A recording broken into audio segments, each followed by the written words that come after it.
Eric Francis is with us, and he is at the stadium in Edmonton. I thought for a second there, I thought it was Northlands. Call it Old Northlands, the way that the top looks there. I was like, oh, is it like one more? Yeah, is that what it? Yeah, Rexall Place ceremonial twirl around that. How's the stay been in Edmonton for you? It looks like you did some shopping, bought a nice new tarp.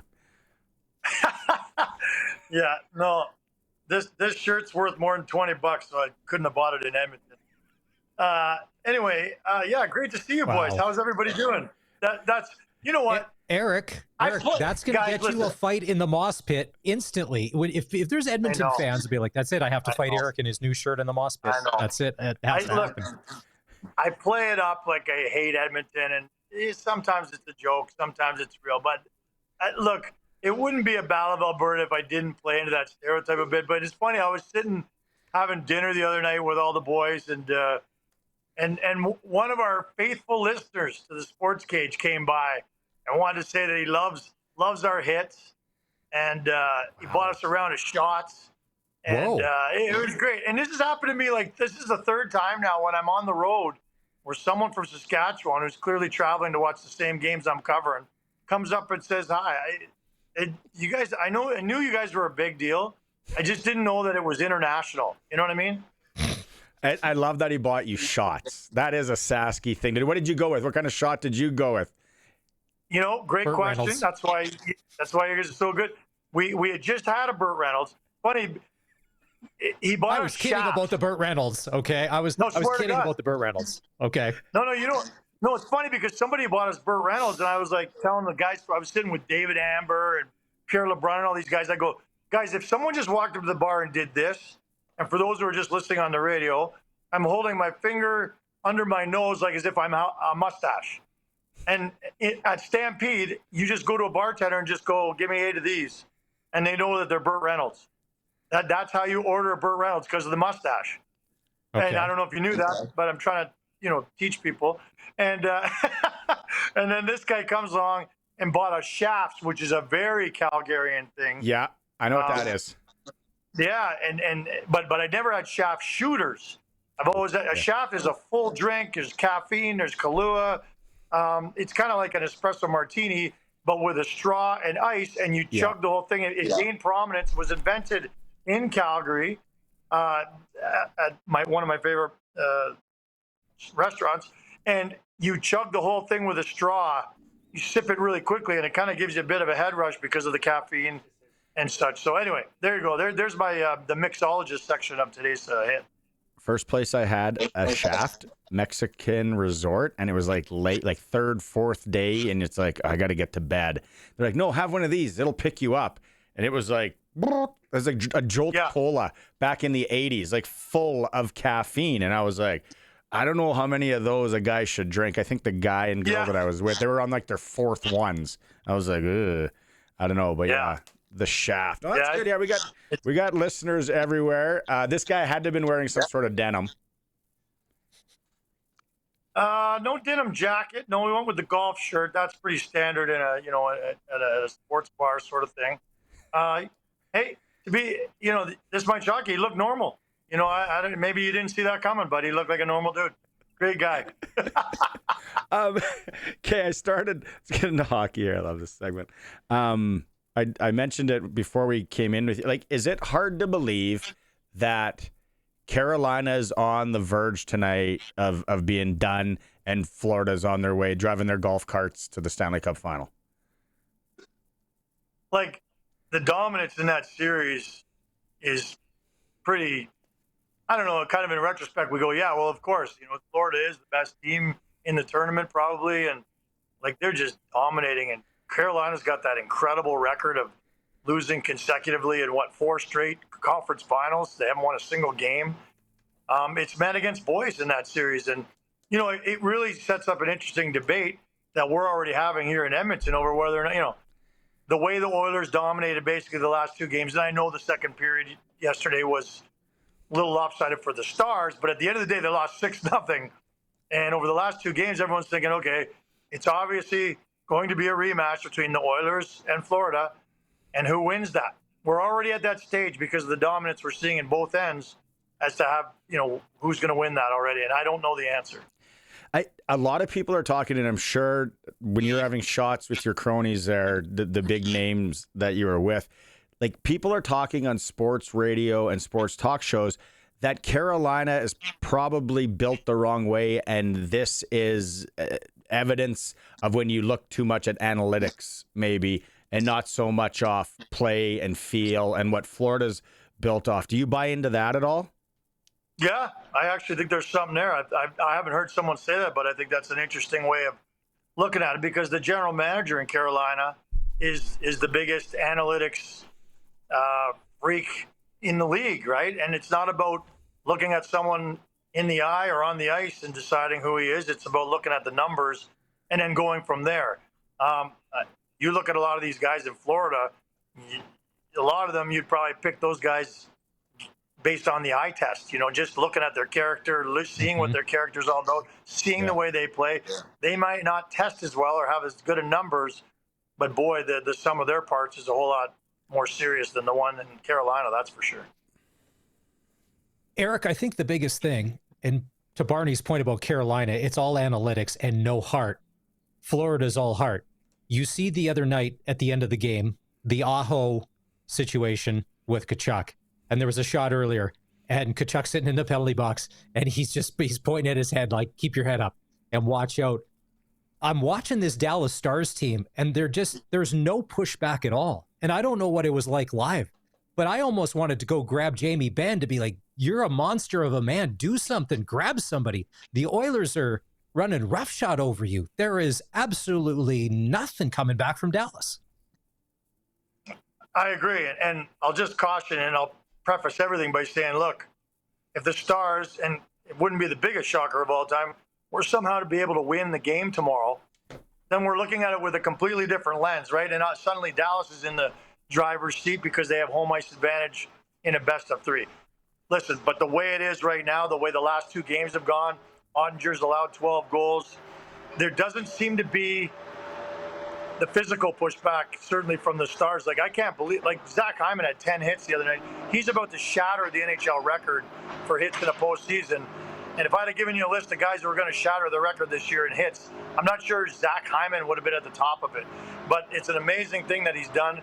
They're out hitting him 2-1 in every game right now. Like, they're dominating him physically. And you're right, you're not seeing a lot of push-up back because they don't have a lot of guys who can push back. But Jamie Benn would be one of them. And you're not seeing it.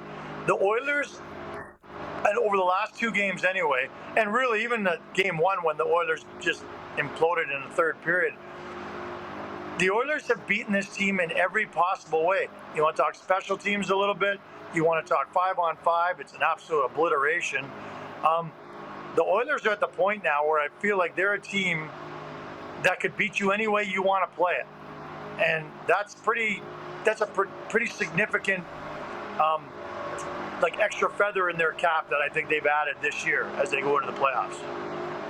And then let's be honest, it sounds like Ekholm could be inserted at any point here. Now, do you even need him, or do you maybe give him a few twirls before the final if they make it, or you just rest him? I think it's a debate that they're having. Like, I think that's actually the tone of the debate. Like, we could put him in, but we kind of have a little bit of control of the series. So let's sit him one more game. If we really need him in Dallas because the series is tied, then great. If we don't, then we probably buy ourselves an extra 10 days, 6 days, who knows what it is. So listen, a reminder and we had a long chat with him today, and it sure seemed, just by the sheer fact that they were making him available, that he's ready. And I just remind everybody that when he came back last time, he lasted, mere seconds, and he realized he couldn't play anymore, and it shut him down for another lengthy period of time. So they want to be sure that he's ready, and more importantly, I think they want to be sure that they absolutely need him. And you're right, it might not be for game 4. Well, as it seems the Stuart Skinner bandwagon is filling back up. He's played great the past couple of games, but Dallas really hasn't caused any chaos in front of the net. A bandwagon where people are jumping off. Jason Robertson, leading scorer for Dallas, 35 goals in the regular season. Can't buy anything, not even a sniff. The goal yesterday, maybe it was tipped, but it wasn't. He's gone ice cold, and Dallas needs him. Like, what is they Pete needed a lot DeBoer of guys. saying? Yeah, they needed a lot of guys, but Jason Robertson, what's Pete DeBoer saying about his leading scorer from the regular season? I asked him about him today. Listen, I got to be fair here. Like, Jason Robertson is really badly hurt right now. And, you know, he's playing through something. And when this season ends, we're going to hear just how bad it was, because he's skating up the ice. It looks laborious for him. He was slated yesterday to start. Yeah, thanks. And I spell it with a U, by the way. 2 U's, by the way. Canadian version. Anyway, he was slated yesterday to start on the fourth line. Like, that's how poorly he's playing, but also how little their expectations are of him. It was only when Hintz couldn't go after the warm-up that they decided to try him on the top line about midway through the first period, and he stayed there the rest of the game. He didn't even know he scored the goal. I talked to him after the game. Somebody said, how great is it to get the monkey off your back? And he said, like, yeah, I'm hoping at some point. They said, you scored the goal. They gave it to you. He goes, they did? And someone said, did you touch it? He goes, I don't know what's going on. Like, he didn't know he touched it. So I'm just going to say that he's playing with something real bad. So it's tough. I don't want to be too critical on him. But I also will say that I think Jason Robertson also has a bit of a history of not being as good in the playoffs as he does in the regular season. But I don't think that's fair to bring out right now, because I think he's banged up. Rope Hintz. I was somewhat shocked he didn't play in that game. Now, anyone that's ever played the game, I even think you get into like some heavy beer league games or adult safe finals, let alone junior and going back. That slash on the top of the foot can sting. I've never really seen it where it can break a foot. Now, mind you, it could. So I was talking to guys this weekend at the rink, and they were like, yeah, you know, we've all had that. Not, you know, it's a kind of a dying art. And I said, because if you don't get free sticks, you don't want to do it. The way these sticks are built nowadays, because you're coming down. Ooh, it's not like the old wooden, you know, Coho Revolution. Have you got anything on him? How bad is it? Do you know, like, if he doesn't play that game, is he going to play the next game if it's a broken foot? Yeah, I don't know. He came out and spoke to us today, and he didn't want to get into whether he thought it was a bad slash or anything. He just said, look, the question we really had for him was, how close were you to playing? And he goes, like, I don't really know how to answer that. I don't know how close I was, but I just know that I couldn't have gone. So he didn't skate today. And he wouldn't even commit. Like, someone said, well, you'll just take another spin in the warm-up tomorrow and see how it is. He goes, I don't know if I'm going to be able to do that. So I'm not sure where we are. Look, I think the whole hockey world at first when we saw it, we're like, okay, go to the dressing room, milk it to try to get the major, and then you're back one shift later. Well, when he didn't finish the game, everyone's like, well, that's awfully embarrassing if you're going to come back for the next game that you faked it that long. Now I think we all realize it's clearly a lot more serious. And I heard Jason Strudwick, for example, talking about it. He goes, oh, it gives me shivers down my spine when you can slash a guy on the feet and find that perfect spot where you know you hurt him real bad. You know, so to your point, those who play enough hockey realize, as innocent as that looked, if you get him in the right spot, you can see why he may miss a lot more than just the one game. Well, I think for a Dallas Stars fan, that's where the frustration came in, because if that happened against Florida, somebody is fighting Darnell Nurse. Darnell Nurse is taking some punches to the head. Yeah, nothing happened. There was no pushback. And then the next game, there was absolutely nothing. And so I think it's just a matter of time. There was that one shift. I think it was the Oilers' third goal, McDavid. I'm like, he's going to do this to you. It's funny you mentioned beer league. McDavid is out there being an NHL star, playing against what looked like beer league defense there. And he's just going his 28 miles. I was watching the game on ABC, so it showed he was going 28 miles an hour, 28.1 miles an hour, and then in, and nothing. And no answer. If you're Pete DeBoer, and Pete DeBoer's not the freak out guy, but I did like his comment. And he said, hey, if it was Connor McDavid laying on the ice, it would be a different story. There would be a whole other narrative going on, but it wasn't.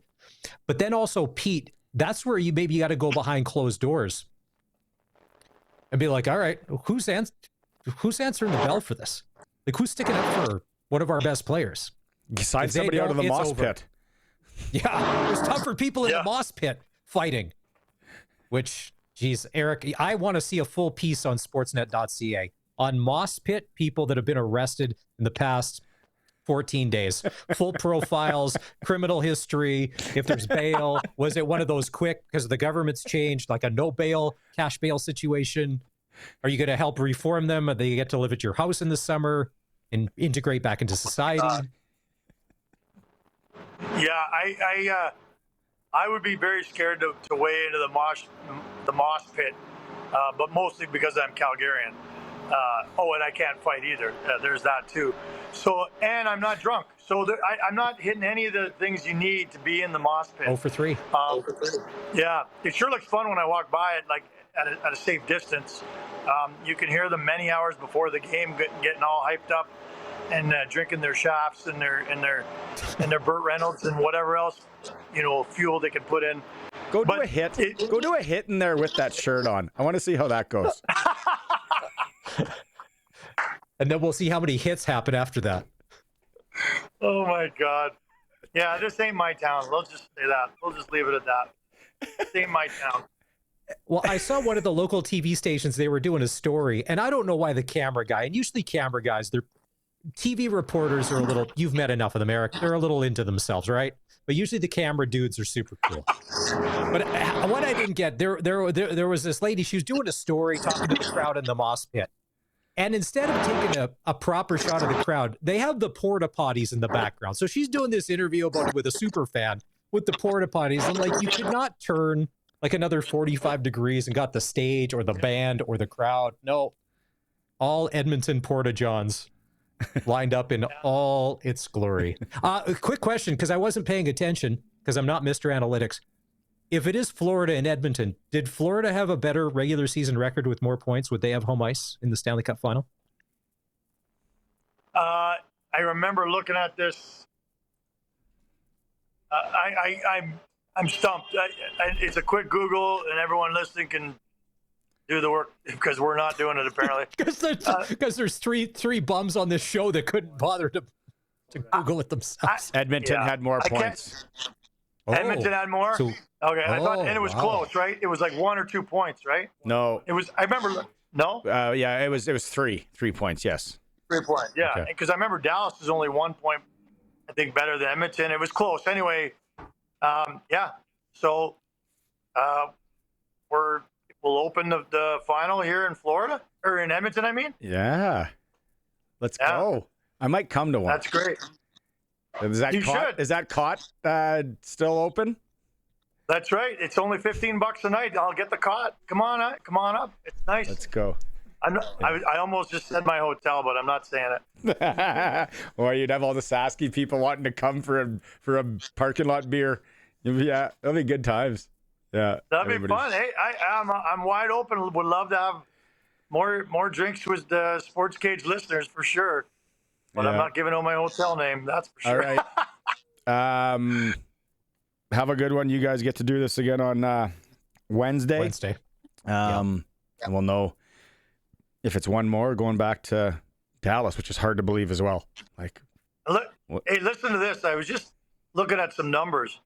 Wyatt Johnston, right? Going to be a stud for a lot of years. Already a stud at a young age. What is he, 21, 22? Minus 17 in the playoffs. Nice. I'm not sure I don't know. Like, that's got to be close to an NHL record, because the further you go in the playoffs, theoretically, you're not going to be a minus player, generally speaking. I mean, the whole Stars team is just filled with -13s, -12s.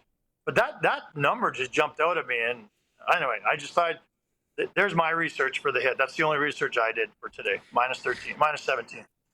Our NHL insider, Eric Francis, clothing provided by Bootlegger. 2 locations in Edmonton, West Edmonton Mall and the Kingsway Mall. No, they went out of business. Barney, didn't you read? They went into receivership because Ricky's, Bootlegger, the whole thing. They're closed down. They're blowing can't things return out. it. They're Oh, blowing man, I things can't return. out. Yeah, I got this at the Bay. It was the last shirt left when they were closing the door. Send it That's to me. where I I'll got put it. it on Kijiji or Used Regina here. That thing will sell for sure. It'll sell For a in Reg. tablecloth. Okay. Eric See you, boys. Francis.